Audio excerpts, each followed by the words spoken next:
CAA यानी कि नागरिकता संशोधन कानून 10 जनवरी 2020 से ही देश भर में लागू है। हालांकि कोरोना की वजह से इसे लेकर हो रहा विरोध ठंडे बस्ते में चला गया था, लेकिन एक बार फिर अब सीएए पर मामला गरमाने लगा है और इसकी वजह बना बीजेपी के अध्यक्ष जेपी नड्डा का एक बयान। सोमवार को सिलीगुड़ी में उत्तरी बंगाल के सोशल ग्रुप के साथ बातचीत में जेपी नड्डा ने कहा कि कोरोना की वजह से सीएए में देरी हुई है, लेकिन अब इस पर फिर से काम शुरू हो गया, इसे जल्दी लागू करेंगे। सीएए को भेदभाव वाला कानून बताकर देश भर में इसका विरोध हुआ, लेकिन बंगाल में इसे लेकर मुख्यमंत्री ममता बनर्जी आर पार की लड़ाई लड़ रही। ऐसे में अगले साल वहां के चुनाव के पहले जेपी नड्डा के इस बयान पर सबसे तीखी प्रतिक्रिया टीएमसी की तरफ से ही आई। राजस्थान के मुख्यमंत्री अशोक गहलोत समेत कांग्रेस के नेताओं ने भी इसका विरोध किया। इसलिए दंगल में आज मुद्दा यह कि क्या सीएए पर राजनीति का राउंड 2 शुरू हो रहा है। कोरोना जाएगा तो सीएए आएगा। पहले रिपोर्ट देखिए, फिर बताते हैं दंगल में कौन कौन से मेहमान आज हमारे साथ। जहां तक सीएए का सवाल है, सिटीजन्स अमेंडमेंट एक्ट, ये सिटीजन्स अमेंडमेंट एक्ट तो पास हो चुका है। आपको सिटीजन्स अमेंडमेंट एक्ट मिलेगा और मिलना तय है। अभी रूल्स बन रहे हैं, कोरोना के कारण थोड़ी सी उसमें रुकावट आ गई कोरोना के कारण, लेकिन जैसे जैसे कोरोना हट रहा है वैसे वैसे रूल्स भी तैयार हो रहे हैं और वो बहुत जल्द आपको उसकी सेवा मिलेगी। इसको भी आप ध्यान में रखिएगा और इसको हम पूरा करेंगे। सोमवार को बंगाल के सिलीगुड़ी में सीएए लागू करने को लेकर दिया गया बीजेपी अध्यक्ष जेपी नड्डा का बयान राजनीति का नया संग्राम खड़ा कर रहा है। सिटीजन्स अमेंडमेंट एक्ट, राजस्थान के मुख्यमंत्री अशोक गहलोत ने आरोप लगा दिया है कि बीजेपी देश भर में तनाव भड़काना चाहती है। गहलोत ने ट्वीट करके कहा, जेपी नड्डा का नागरिकता संशोधन अधिनियम लागू करने को लेकर स्टेटमेंट बेहद दुर्भाग्यपूर्ण है। कोरोना से पहले भी सीएए लागू करने को लेकर बीजेपी की हठ धर्मिता के कारण मुल्क में बेहद तनाव बना हुआ था और कई हिस्सों में आग लगी हुई थी। अब जबकि देश कोरोना महामारी की गंभीर चुनौती से जूझ रहा है, बीजेपी इस तरह के स्टेटमेंट से उस तनाव को फिर भड़काना चाहती है। नड्डा ने बंगाल की जिस धरती पर सीएए लागू करने का बयान दिया, वहीं की मुख्यमंत्री ममता बनर्जी इसे लेकर सीधे मोदी सरकार से मोर्चा लेती दिख रही हैं। नड्डा के बयान के बाद टीएमसी सांसद महुआ मोइत्रा ने जबरदस्त पलटवार किया। जेपी नड्डा बंगाल में कहते हैं कि सीएए जल्द लागू होगा। बीजेपी सुन ले, हम आपको कागज दिखाएं, उससे पहले हम आपको दरवाजा दिखा देंगे। आप खुद दुविधा में है। दुविधा इसलिए कि आसाम को हम क्या कहेंगे और बंगाल को क्या कहेंगे। एनआरसी की चलते आसाम में आज जवाब देने की स्थिति में आप नहीं रहे, क्योंकि सुप्रीम कोर्ट कह दिए हैं आप दोबारा एनआरसी लिस्ट रीवेरिफिकेशन नहीं कर पाओगे। It's true that the act was passed in both houses of parliament, so it has become law. But the rules have not yet been formulated. It's the central government led by JP Nadda's party which has not formulated. The mini revolt within the BJP in West Bengal where corona का कहर बरपने से पहले CAA के विरोध में देश भर में जबरदस्त हंगामा बरपा था। हफ्तों तक शाहीन बाग का धरना हुआ था। चारों तरफ आग लगा हुआ है। नड्डा के बयान के बाद एक बार फिर वैसे ही प्रदर्शनों की चेतावनी दी जा रही है।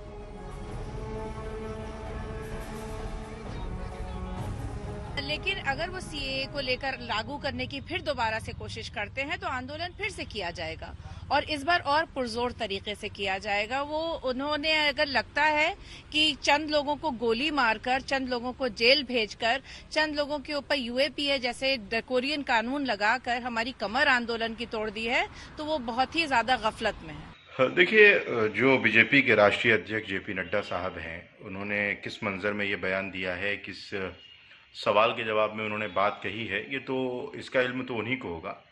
लेकिन हम एक बात ये कहना चाहते हैं कि हमने सीए और एनआरसी की पहले भी मुखालिफत की थी और हम इस वक्त भी सीए और एनआरसी की मुखालिफत कर रहे हैं। सीए वैसे तो भारत में शरण लिए पाकिस्तानी बांग्लादेशी और अफगानिस्तान के प्रताड़ित अल्पसंख्यकों को नागरिकता देने का कानून है, लेकिन इसे मुसलमान विरोधी सांप्रदायिक कानून बताकर विरोध किया गया है। कानून की मेरिट पर बहस अपनी जगह है, लेकिन वोट बैंक पॉलिटिक्स पर इसके असर से इनकार नहीं किया जा सकता। सीए के जरिए 1.5 करोड़ लोगों को नागरिकता मिलने का अनुमान है, जिसमें अकेले 72 लाख बंगाल में। कोलकाता से मनोज्ञा लोईवाल और लखनऊ से कुमार अभिषेक के साथ आज तक ब्यूरो।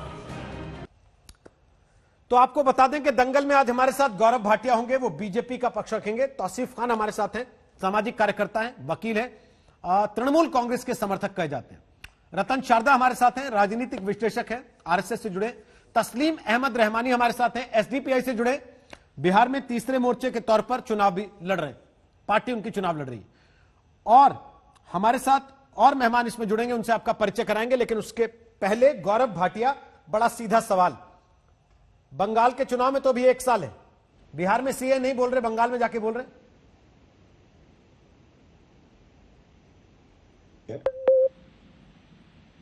गौरव जी, आवाज आ रही मेरी? बिल्कुल आ रही है। मेरी आवाज आ रही है? जी आ रही है, बोलिए। मैं कह रहा हूं बंगाल में तो अभी 1 साल है चुनाव में, चुनाव बिहार में हो रहा है, प्रचार बिहार में हो रहा है। आप सीए लाएंगे, ये बिहार में नहीं बता रहे, लेकिन बंगाल में बता रहे। देखिए, सबसे पहले तो ये कानून है ना, ये पूरे देश के लिए है, ऐसा नहीं है कि पश्चिम बंगाल कोई भारत से बाहर है। दूसरी बात, आप गलत है। श्री राजनाथ सिंह जी ने सीए की बात बिहार, और गर्व है भारत को कि जो अल्पसंख्यक थे 3 देशों में, जहां बहुसंख्यक जो है मुसलमान है, वहां पे प्रताड़ित किया जाता था 6 धर्मों के लोगों को, उनके लिए इस सरकार ने उचित कदम उठाए। लेकिन मेरा एक बड़ा सवाल है कि क्या रोहित जी, जो संसद में कानून पारित होगा उसको माना नहीं जाएगा कांग्रेस पार्टी द्वारा? हमारी प्रधानमंत्री जी ने एक और बात कही, भारत का मुसलमान बिल्कुल चिंता न करे, उनका कोई हक नहीं लिया जा रहा, तो विरोध किस बात का? तीसरी बात, सर्वोच्च न्यायालय ने इस कानून पे रोक नहीं लगाई है, और इसीलिए ये कहा जाता है कि ये लोग केवल और केवल वोट बैंक की राजनीति करते हैं। ये चाहते हैं कि जो एक धर्म विशेष से जुड़े लोग हैं, ये लोग बैसाखी पे चलते रहें।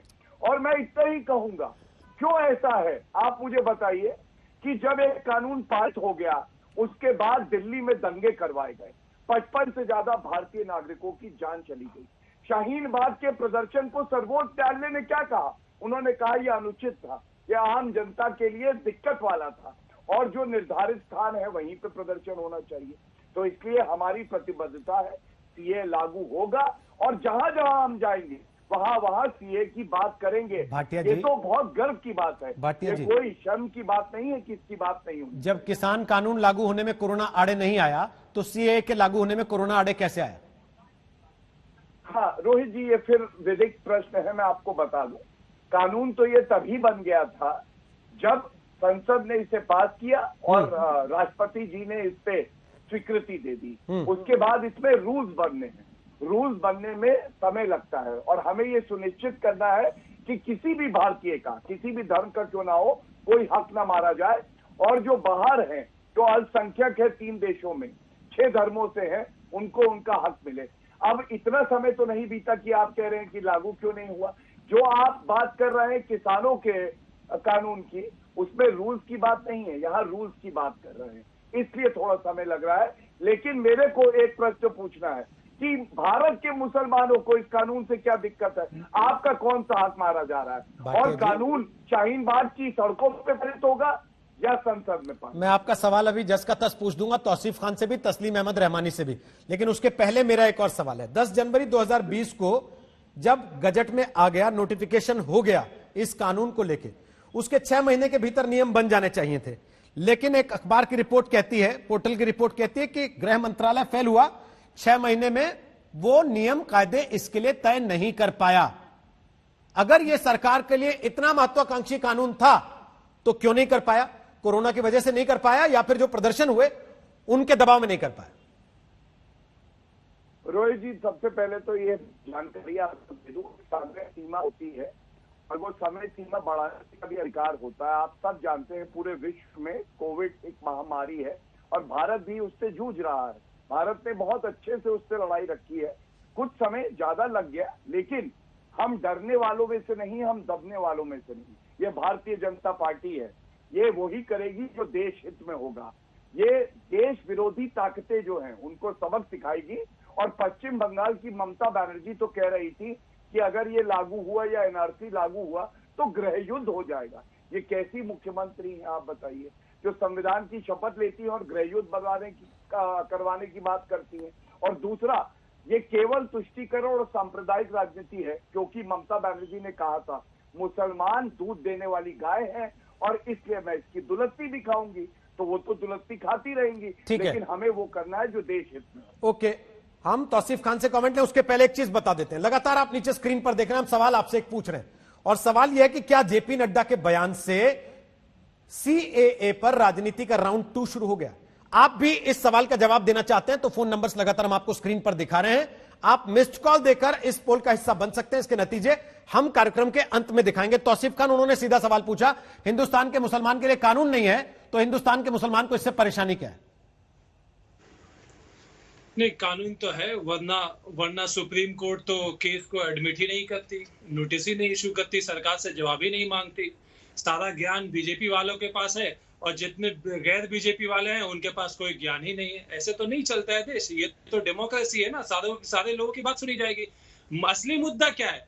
सीए जो है ये एक पॉलिटिकल नैरेटिव सेट करने में मदद करता है बीजेपी के लिए।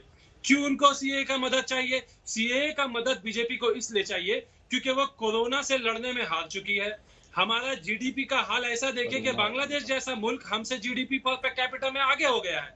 हमारे जो देश के किसान हैं उनका मौत का आंकड़ा देखिए। हमारे जो प्रवासी मजदूर हैं, कोरोना के हाल में क्या हाल, कोरोना के वक्त में क्या हाल हुआ था हमारे प्रवासी मजदूरों का। सेंट्रल गवर्नमेंट से जब पूछा गया तो बोलती है हमारे पास आंकड़ा नहीं है, और सेंट्रल गवर्नमेंट यहाँ दावा करती है कि हम सीआरएनआरसी कराएंगे, आंकड़ा करवाएंगे। सेंट्रल गवर्नमेंट और जो बीजेपी है, सीधी मामला ये है कि लोगों के अभी, क्योंकि बिहार में इलेक्शन हो रहा है, बंगाल में इलेक्शन होने वाला है, ये किस मुद्दे पे इलेक्शन लड़ेंगे? एक सेंटीमेंट को लेकर के मुद्दे लड़ेंगे, रियल इश्यूज पे मुद्दे नहीं लड़ेंगे। हमारा अनएम्प्लॉयमेंट कितना है आज? देश का जो जवान, जो हमारा यूथ फोर्स है, कितने अनएम्प्लॉयमेंट में है? हमारा देश का जीडीपी कहाँ है? आज हमारा इकोनॉमिक फेलियर क्या है, कहाँ पहुंच गया है? मेरा सवाल कुछ और था। मेरा सवाल यह था कि भारत के मुसलमान को इससे क्या दिक्कत है, आपने वो नहीं बताया। आप बेरोजगारी पे, आप जीडीपी पर, आप कोरोना पर चुनाव लड़ना चाहते हैं, आप लड़ें, कोई आपत्ति नहीं। हर पार्टी के अपने अपने मुद्दे होते हैं।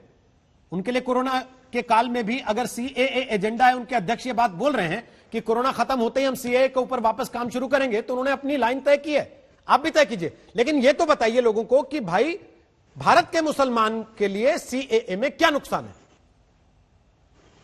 देखिए, सीएए में नुकसान है या नहीं है, ये हम लोग बहुत लंबा बहस कर चुके हैं। अरे सर, मैं अभी पूछ रहा हूं आपसे, 6 महीने के बाद ये चर्चा शुरू हुई है वापस, तो जो लोग आपको आज देख रहे हैं वापस, वो भूल गए 6 महीने में, उनको बता दीजिए भारत के मुसलमान को नागरिकता संशोधन कानून से क्या नुकसान है?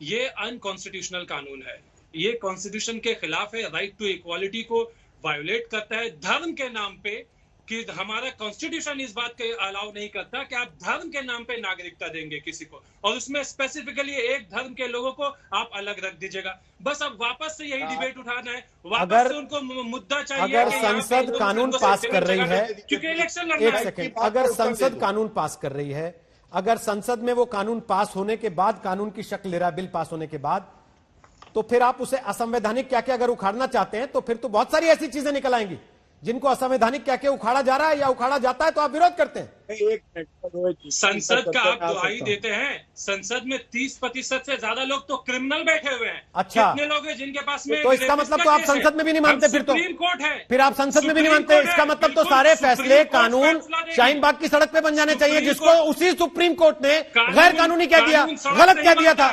फिर कानून चलिए, आप सुप्रीम कोर्ट ही मानते हैं ना, तो सुप्रीम कोर्ट की बात पे आ रहा हूं मैं।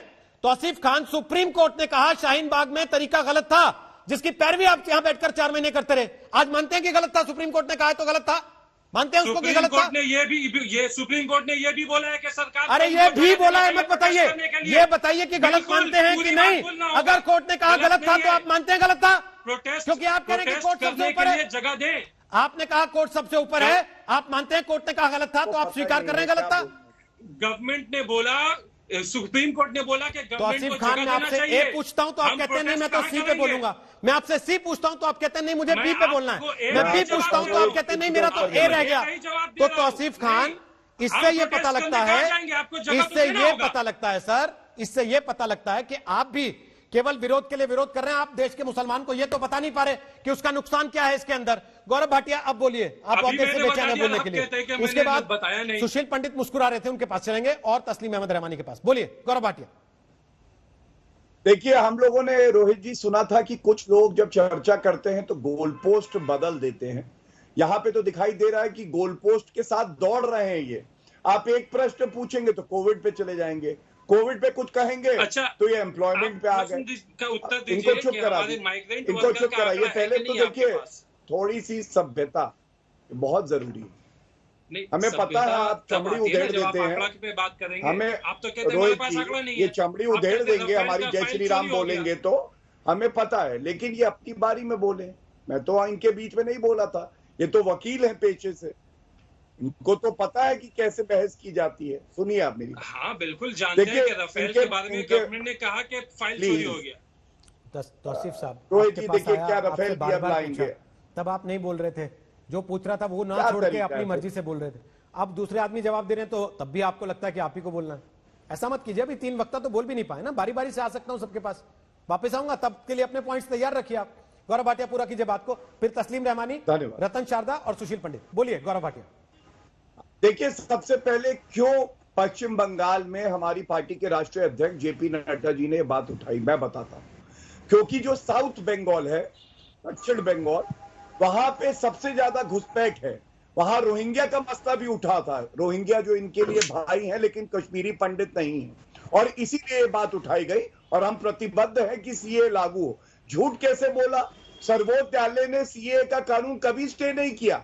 सर्वोच्च न्यायालय ने शाहीन बाग में कहा कि जो बाकी नागरिकों को दिक्कत हुई वो गलत है। डेजिग्नेटेड साइट्स, पहले से जो निर्धारित स्थान है वहीं प्रदर्शन होगा, वो ये नहीं बताएंगे। ये नहीं बता पाए कि भारतीय मुसलमानों का कौन सा हक छीना जा रहा है, जब ये नागरिकता देने वाला कानून है, लेने वाला नहीं है। और लास्ट में कहूंगा, ये कैसी ममता बनर्जी है जिनकी ममता अपने देश के लिए ही नहीं है। कहती है कि यूएन की निगरानी में जनमत संग्रह करा दो सीए और एनआरसी पे। आप बताइए रोहित जी, हमारी संप्रभुता का क्या? यही सबसे बड़ा मुद्दा है। भारत से बड़ा तो कोई मुद्दा ही नहीं है, और उसके खिलाफ ममता बनर्जी बोल रही है। यूएन से जनमत संग्रह करा दो, ये वक्तव्य है उनका। ओके, तस्लीम अहमद रहमानी और सुशील पंडित और रतन शारदा, एक एक करके आपके पास आ रहा हूं। तस्लीम रहमानी, भारत के मुसलमान को सीएए से क्या नुकसान है? देखिए, 3 बातें हैं। अभी कुछ बातें इन्होंने कहा, जो गौरव भाटिया जी ने कहा, मुझे उनकी भी एक बात का जवाब देना है। सीए का मुद्दा अभी ये पूरे तौर पर पॉलिटिकल है। सबसे पहले सीए का मुद्दा आया था असम में 2016 में असेंबली इलेक्शन से पहले, जिस पर वहां पर बंगाली स्पीकिंग लोगों का, नॉन मुस्लिम्स का वोट लेकर बीजेपी ने सरकार बनाई। इसको भूलना नहीं चाहिए। उस वक्त एक गजट नोटिफिकेशन था, पार्लियामेंट में नहीं लाया, वादा किया गया था पार्लियामेंट में लाएंगे, और फिर पार्लियामेंट में लाए, पास कराए। सबसे पहला मूवमेंट असम से उठा सीए के खिलाफ, पूरे भारत से नहीं उठा। और उसके लिए आपको भी याद होगा, मीडिया एडवाइजरी आई थी कि असम में जो वायलेंट मूवमेंट सीए के खिलाफ हो रहा था उसे टेलीविजन पे न दिखाया जाए। ये एडवाइजरी जारी हुई थी, मुझे याद है अच्छे से। उसके बाद आप कहते हैं कि वो ये कह रही है ममता बनर्जी कि गृह युद्ध हो जाएगा। अरे भाई, वही त्रिपुरा है बराबर में बंगाल के, वहां पे गवर्नर साहब तथागत राय जी ने कहा कि हिंदू राज ममता बनर्जी पे तो पहले बोली है, गवर्नर साहब पे चले जाते हैं। मैं आपसे पूछ रहा हूँ, एक एक करके बोलते हैं ना। अरे भाई साहब,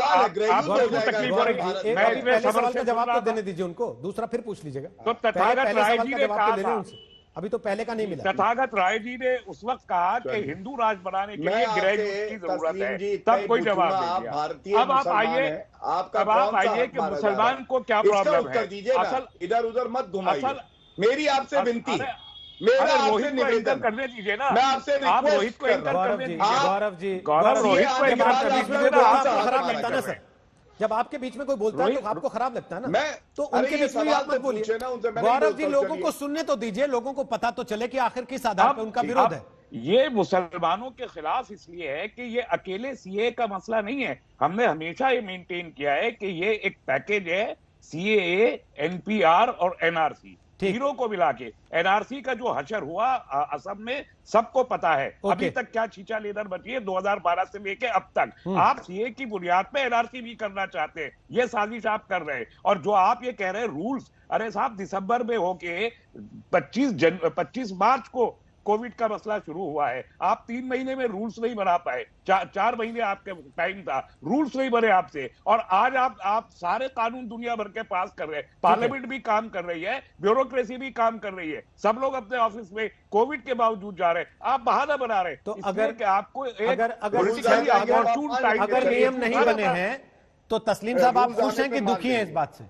आपको तो खुश होना चाहिए, आप तो विरोध में थे। मैं ना खुश हूं ना दुखी हूं, बल्कि मुझे इस बात की तकलीफ है कि आप एक नेशनल इशू को पॉलिटिकल मिल्किंग के लिए इस्तेमाल कर रहे हैं। तो आप जो वहां शाहीन बाग में करा रहे थे वो मिल्किंग नहीं कर रहे थे क्या? वो जो दिल्ली में दंगा हुआ वो मिल्किंग नहीं करा क्या? मिल्किंग जिसने की। अच्छा, अब मैं आपको एक बात का जवाब दे दूं। आप बार बार कहते हैं 149 वोट पाए। आपको याद है शाहीन बाग के मामले में अमित शाह जी ने क्या कहा था? इतनी जोर से बटन दबाओ कि करंट शाहीन बाग तक पहुंचे। तो करंट आपको लग गया तो इसमें अमित शाह क्या करे? अगर आपको जनता ने 150 वोट दिए, इसके बावजूद शाहीन बाग के लोगों ने आपको अपने नेता होने लायक नहीं माना सर, उस इलाके के लोगों ने, तो ये दूसरी पार्टी की गलती है आपकी? नहीं, शाहीन बाग के लोगों ने इस बयान के रिएक्शन में इतनी जोर से बटन तो आपको क्यों नहीं दे दिया सर? कि करंट बीजेपी के आपका बटन क्यों नहीं दबा दिया, ये तो बताइए। नहीं, मेरा इसीलिए नहीं दबाया ना कि सबको नजरअंदाज। आज तो मैंने छेड़ा भी नहीं अमित शाह को कि आपको 150 वोट मिले थे, आपने खुद ही छेड़ दिया कि मुझे 150 वोट मिले थे केवल। अरे मुझे आज जवाब देना था इसका। ठीक, अमित शाह को सबक सिखाना था और सिखाया। क्या किया दिल्ली में आपने? इतनी जोर जोर से बटन दबवा के आपको कितनी सीटें मिल गई? हमारे 149 वोट। इससे आप खुश हैं कि दुखी हैं? अपने इससे आप खुश हैं कि दुखी हैं? हम दुखी हैं अच्छा, दुखी हैं कि बीजेपी हार गई पॉलिटिक्स से जोड़ते, आप इलेक्टोरल पॉलिटिक्स दिल्ली में बीजेपी हार गई, इससे आप दुखी हैं क्या इस बात से? इसलिए नहीं, इसलिए कि आप देश के मुद्दों को अपनी तुच्छ राजनीति के साथ जोड़ के इलेक्शन में उसको एनकैश करना चाहते हैं। ठीक है, सुशील पंडित जो आज भी कर रहे हैं। सुशील पंडित वो कह रहे हैं कि एनआरसी का मुद्दा, सीएए का मुद्दा, एनपीआर का मुद्दा सारे जुड़े हुए हैं, इसलिए हिंदुस्तान के मुसलमान के लिए खतरनाक है। क्या आपको ऐसा लगता है सुशील पंडित? फिर रतन शारदा आपके पास आ रहा हूं। रोहित जी, उर्दू में एक शेर है, किसी आने वाले तूफान का बहाना लेकर ना खुदा ने मुझे साहिल पे डुबोना चाहा। अभी एनआरसी कहीं आया नहीं है, कहीं शुरू नहीं हुआ है, उसके लिए कुछ रूल्स नहीं बने हैं, कोई घोषणा नहीं हुई है। ये कह रहे हैं कि सीए इसलिए खराब है क्योंकि इसके बाद एनआरसी आएगा। मैंने असम को कोट किया है सुशील पंडित जी, प्लीज। असम के और होम मिनिस्टर साहब, लेकिन वहां पर जो एनआरसी, आपका धरना शाहीन बाग में था। अब आप मुझे बोल लेने दीजिए हुजूर, बोल लेने दीजिए। आपका धरना शाहीन बाग में था, गुवाहाटी में नहीं था, बारपेटा में नहीं था, और वो धरना सीएए के खिलाफ था, एनआरसी के खिलाफ नहीं था। दोनों के खिलाफ था, दोनों के ऊपर चिल्ला रहे थे, पूरे पैकेज के खिलाफ। सीएए देखिए, सुनिए, एनआरसी तो आया ही नहीं था। दूसरी बात, ये कहा जा रहा है कि नागरिकता धर्म या मजहब के आधार पर दी जा रही है। नागरिकता धार्मिक उत्पीड़न के आधार पर दी जा रही है, मजहबी तासुबियत के आधार पर दी जा रही है, जिसकी वजह से नस्ल कुशी हुई है गैर मुसलमानों की, पाकिस्तान में, अफगानिस्तान में और बांग्लादेश में। इन 3 मुल्कों में हिंदुओं की नस्ल कुशी के कारण पंडित जी सीएए में कोई जिक्र नहीं है। आप मुझे बोल लेने दीजिए तस्लीम जी, एक्ट में कोई जिक्र नहीं है। आप गलत इन्फॉर्मेशन दे रहे हैं, आप गलत इन्फॉर्मेशन दे रहे हैं। आप मुझे बोल लेने दीजिए। रिलीजियस प्रोसिक्यूशन का एक मैं गलत इन्फॉर्मेशन नहीं दे रहा हूं। रिलीजियस प्रोसिक्यूशन का लफ्ज दिखा दीजिए। तो यहाँ पर जो रेफ्यूजीज आए हैं उन्हीं के लिए है ना, वो रेफ्यूजीज किस लिए आए हैं? वो रेफ्यूजीज यहाँ सैर सपाटे के लिए आए हैं क्या? वो रेफ्यूजीज यहाँ सैर सपाटे के लिए आए हैं? और ये जो आप कश्मीर की बात करते हैं, वो रेफ्यूजीज सैर सपाटे के लिए भारत आए हैं क्या? प्रोपेगेंडा लेके 1990 वो लोग अपने घरों से उखड़कर भारत क्यों आए हैं शरण लेने? वो भारत की नागरिकता क्यों लेंगे? वो अपनी जमीन, घर, मकान, काम धंधे छोड़कर क्यों आएंगे भारत शरण लेने? वो उन्हीं रेफ्यूजीज के लिए है ना, उन्हीं शरणार्थियों के लिए है। और वो शरणार्थी बांग्लादेश, पाकिस्तान और अफगानिस्तान से आए हैं, इस भारत में शरण लिए हुए हैं, उनकी नस्ल कुछ ही वजह से हुए हैं। इनको कोई झूठ बोलने से रोके। वहां बच्चियों का अपहरण हो रहा है, ये आंख पे पट्टी बांधे बैठे हैं। काबुल का गुरुद्वारा बम से उड़ा दिया गया, इनके कान बहरे हो गए हैं। ये कह रहे हैं कि वहां कुछ नहीं हो रहा है। ये देखिए, ये तो ये भी कहेंगे, कि जो ट्विन टावर उड़ाए गए वो यहूदियों की साजिश थी। तस्लीम रहमानी तो कहेंगे कि अलकायदा पैदा ही नहीं हुआ। तस्लीम रहमानी कहेंगे कि तालिबान जो है वो तबलीगियों के चचेरे भाई हैं। मैं तैयार हूं। छोड़िए साहब, आपके झूठ की इंतहा हो गई है।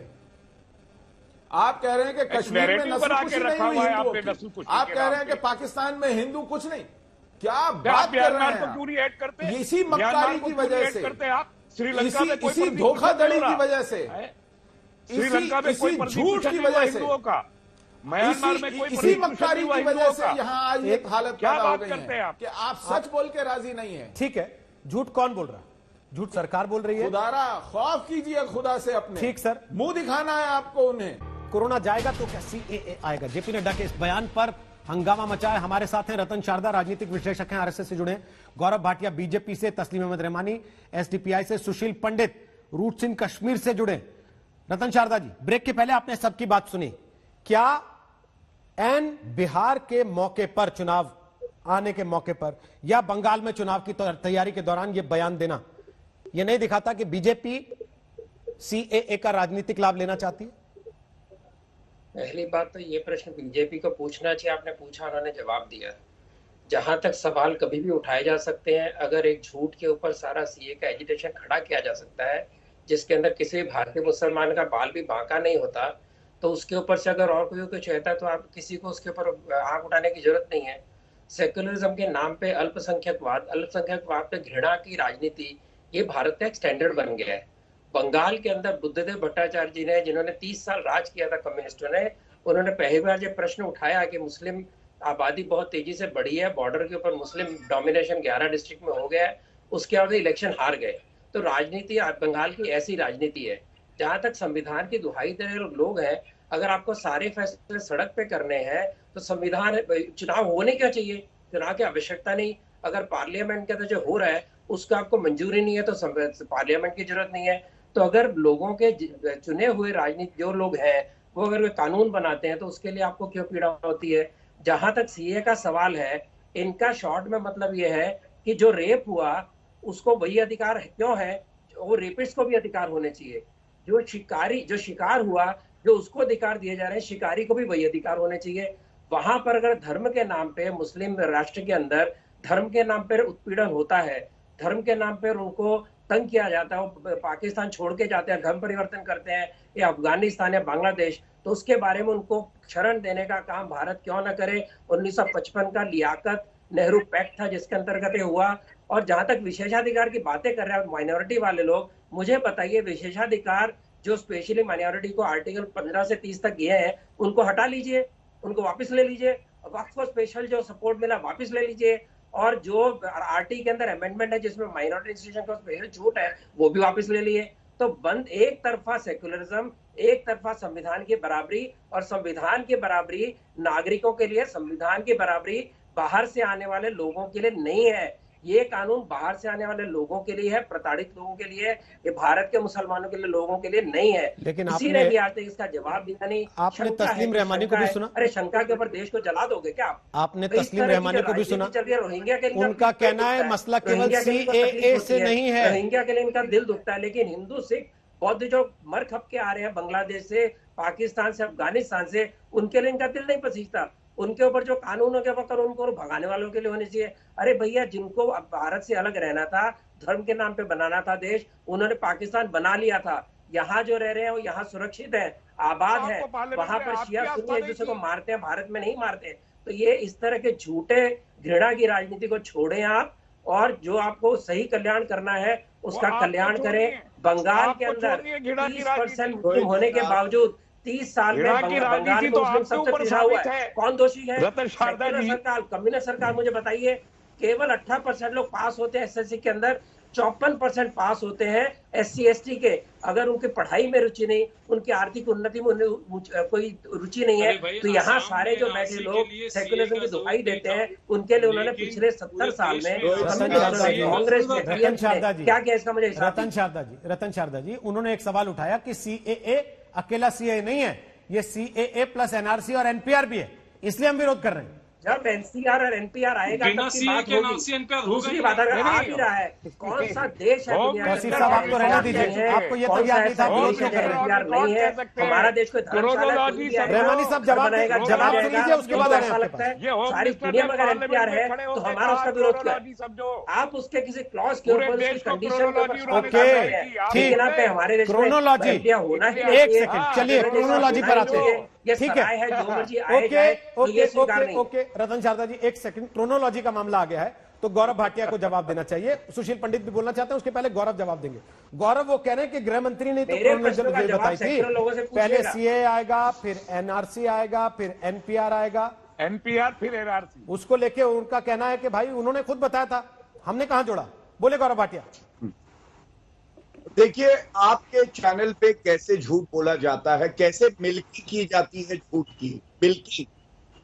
ये कह रहे थे प्रोसिक्यूशन शब्द का इस्तेमाल नहीं है। मेरे हाथ में स्टेटमेंट ऑफ ऑब्जेक्शन रीजंस है, जो बिल आया था उसमें प्रोसिक्यूशन है, ये कैमरे में मैंने कहा टेक्स्ट में दिखाइए, बिल के टेक्स्ट में ये कहा था मैंने, इनको चुप कराइए, मैंने कहा था देखिए ऐसे रोहित जी, फिर अब आप बोलेंगे, बीच में बोलते हैं, जब मैं इनका विकेट उखाड़ूंगा तो ये बीच में दर्द के साथ आ जाएगा। रहमानी साहब, अच्छा ये बताइए, पंडित के बीच में बोले, वो करेक्ट किया मैंने, एक सेकंड रहमानी साहब, सुशील पंडित के बीच में आप लगातार बोलते रहे, रतन शारदा के बीच में आप लगातार बोलते रहे, गौरव भाटिया के बीच में भी आप बोलना चाहते हैं, आप खुद बोलते तो आप चाहते कोई और बीच में ना बोले। रहमानी साहब, अगर आप ऐसा ही करेंगे डिबेट में तो फिर तो ये माना जाएगा ना कि आप असल में आपका आंदोलन भी माईवे और हाईवे के लिए कि भाई या तो मेरे हिसाब से चलो, नहीं तो कोई संसद नहीं, कोई कानून नहीं, कोई नियम नहीं, जो हम बोलेंगे हमारी भीड़ बोलेगी वही होगा, नहीं तो आग लगा देंगे जैसे बंगलुरु में लगा दी थी। NRC के खिलाफ भी बीजेपी गई, असम में IMDT के खिलाफ भी बीजेपी। तो राजनीतिक तौर पर सवाल पूछने से कोई रोक थोड़ी रहा है आपको, लेकिन एक एक करके पूछ लीजिए ना,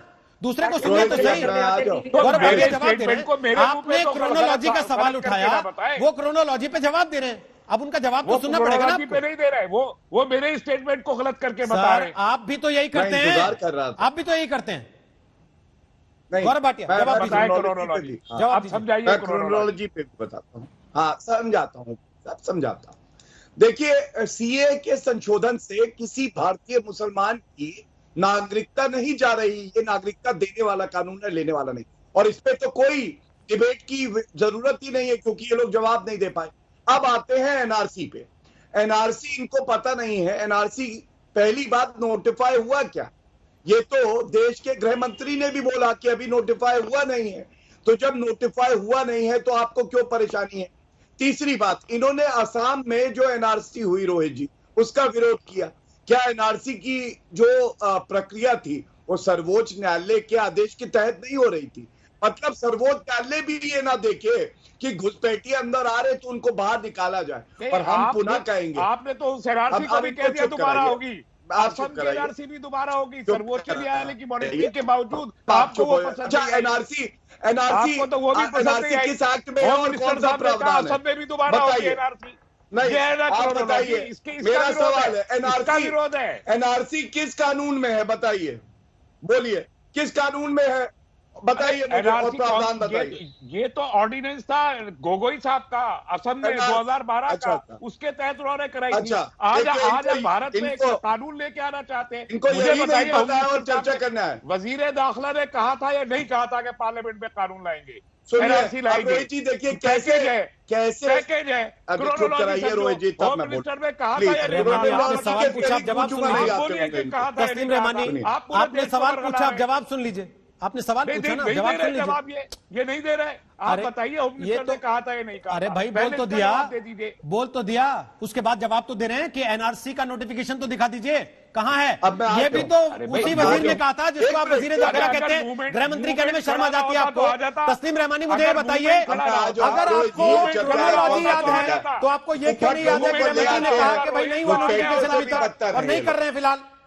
ये भी तो नहीं कहा ना किसी ने कि नोटिफिकेशन हो गया होता तो आगे होता है नोटिफिकेशन। अरे वो तो पूरा देश खड़ा हो गया, तो इनको तो खुश रहिए ना। तो आपको तो खुश होना चाहिए कि आप जीत गए, संसद हार गई, आप जीत गए, आपको तो खुश होना चाहिए। अब आप कह रहे हैं कि नहीं साहब हम सुप्रीम कोर्ट जा रहे हैं, क्यों? अगर संसद हार गई और आपकी सड़क जीत गई तो फिर सुप्रीम कोर्ट क्या देख रहे हैं? अच्छा रोहित जी, ये आप ऐसे लोगों का फेडर डाउन क्यों नहीं कर सकते? नहीं, ऐसे लोगों का फेडर क्यों नहीं डाउन हो सकता? नहीं, ये बताना पड़ता है लोगों को कि कौन लोकतांत्रिक बहस में यकीन रखता है और कौन नहीं रखता, कौन हंगामा करके हल्ला करके देश की संसद को सुपरसीड करना चाहता है और कौन सही मायने में सही तरीके से बहस करके तय करना चाहता है क्या सही है क्या गलत है देश के लिए। सही बहस की है, लेकिन मैं आपकी बात पूरी तस्लीम रहमानी, अगर ये सही बहस है तो माफ कीजिए सर, माफ कीजिए, अगर ये सही बहस है तो फिर बहस बंद कर देनी चाहिए, छोड़ देना चाहिए। फिर चिल्ला चिल्ली कीजिए बैठ के, आप रैली बुला लीजिए और भाषण दीजिए बस। मेरे को पैनलिस्ट मेरे ही स्टेटमेंट को मेरे सामने को पैनलिस्ट अगर आपके स्टेटमेंट को गलत बता रहे हैं, आप भी तो उन्हीं के स्टेटमेंट्स को गलत बता रहे हैं, वो भी तो आपको पलट के जवाब देंगे या आप जवाब देंगे और कुछ बोलेंगे और समझेंगे कि सामने वाला मुझे जवाब नहीं दे। वो तो इधर उधर। तस्लीम रहमानी, मैंने आपसे पूछा, मैंने शुरू से एकमात्र सवाल पूछा है। चलिए ठीक है, आप आवाज बंद कर रहे हैं, ठीक है आवाज बंद कर रहे हैं, यही बेहतर है, उसी से लोग समझ पाते हैं मुझे लगता है। आ जाऊं गौरव भाटिया 30 सेकंड में जवाब पूरा कीजिए, सुशील पंडित वेट कर रहे हैं, बोलिए प्लीज। देखिए रोहित जी, मैंने एक सवाल पूछा इनसे, मैंने कहा किस कानून में आता है, ये भी नहीं बता पाए, ये सिटीजनशिप एक्ट में आता है। मैंने प्रावधान पूछा, कह रहे ऑर्डिनेंस से आया था, ये सेक्शन 14A है, पढ़िएगा। और उसमें क्या है, ये कांग्रेस के समय में एनआरसी के लागू होने के लिए आया, बिना पढ़े लिखे बहस में आते हैं, इनकी कुर्सी में छेद हो गया होगा, इतनी कंपन है, इतना डरे हैं। दूसरी बात, आपने कहा राजनीतिक लाभ, मैं बताऊंगा, जब मैनिफेस्टो में हमने वादा किया अनुच्छेद 370 CAA, ट्रिपल तलाक, राम मंदिर, हम पूरा कर रहे हैं, हम क्यों नहीं जनता में जाके बोलेंगे कि ये वो सरकार है जो पूरे करती है अपने वादे। इसमें किसी को आपत्ति कैसे हो सकती है? सुशील पंडित बोलिए फटाफट से अपनी बात, फिर तौसीफ खान आपके पास। रोहित जी, ये देश अपने नागरिकों का रजिस्टर क्यों ना बनाए? क्यों ऐसे लोगों की गीदड़ भभकी में आ जाए जो इस फलसफे में विश्वास रखते हैं कि काफिले आते गए, कारवां बनता गया। ये मुल्क धर्मशाला नहीं है, इसका रजिस्टर बनना चाहिए और इसके ऊपर सरकार एक कदम आगे और दो कदम पीछे जाए, ये भी वाजिब नहीं है, ये भी वाजिब नहीं है। इस तरह नहीं चलेगा कि चुनाव के वक्त एनआरसी याद आए। हमारी सरकार को इस पे डटे रहना पड़ेगा, कभी हां और कभी ना, इस देश की इच्छा शक्ति को कमजोर करती है।